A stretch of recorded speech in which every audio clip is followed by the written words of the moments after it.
la película Creed, Corazón de Campeón, la parte femenina es aportada en gran parte por la joven actriz Tessa Thompson, quien interpreta a Bianca, la novia de Adonis Creed, el protagonista. La actriz explica cómo fue el proceso para obtener tan importante rol. I wanted to make a movie before I knew what it was. I just knew that it was called Creed, and I knew it was Ryan Coogler's next movie, and so I really wanted to make it. When I found out that there was something in it for me, and that it was to play a musician, I've sort of dabbled in music. I sang in a band for a couple of years, my dad's a musician, but it's always been a dream of mine to play a musician in a movie, so that was something that was exciting to me.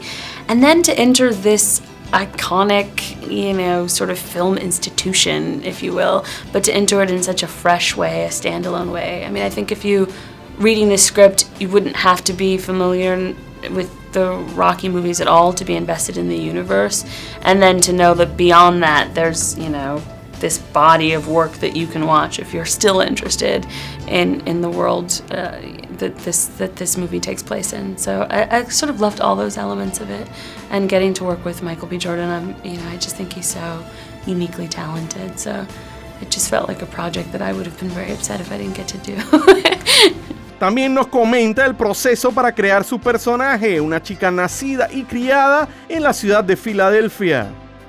Yeah, well, there was the dialect, which was really, the trickiest thing at first, figuring out how she spoke, because it needed to sound like Philadelphia, but depending on where you are in Philly, it's really different. There's not like sort of a standard wash of Philly that you do, depending on the person's experiences, and that's true of all of us, and the way that we speak changes the way that we speak. So we really wanted her to really be specific, and be something that audiences could watch and believe in.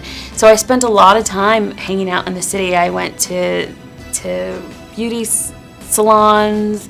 I would take out my voice memo on my phone all the time, and I would record people secretly. And I would listen to all of that, and I would pick here. And then there are also reference points, like someone like Jill Scott, for example, who's a Philly-based artist, so she was a perfect person for me to look at. And by the way, also would have been someone that Bianca would look to, because whenever someone makes it sort of out of your hometown and gets acclaim, that's someone that you look up to. So there were so many reference points for me. Por último, comenta lo que significó trabajar junto a la leyenda del cine, Sylvester Stallone.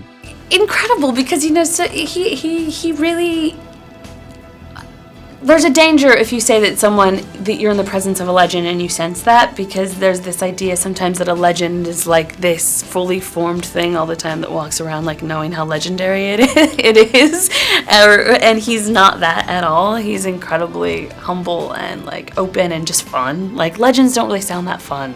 You don't really want to like have a beer with a legend. Well, maybe you do. It depends on the legend, but you know what I mean. There's something like stoic about that term, and he's anything but that.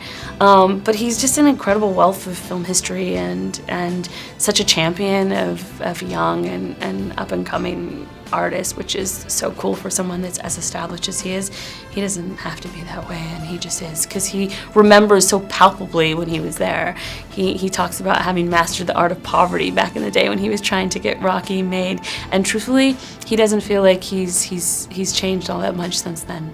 Creed, Corazón de Campeón ya está en los mejores cines. Tu legado es más que un nombre. No te la pierdas. Recomendación de boletodecine.com, donde el cine está mejor que nunca.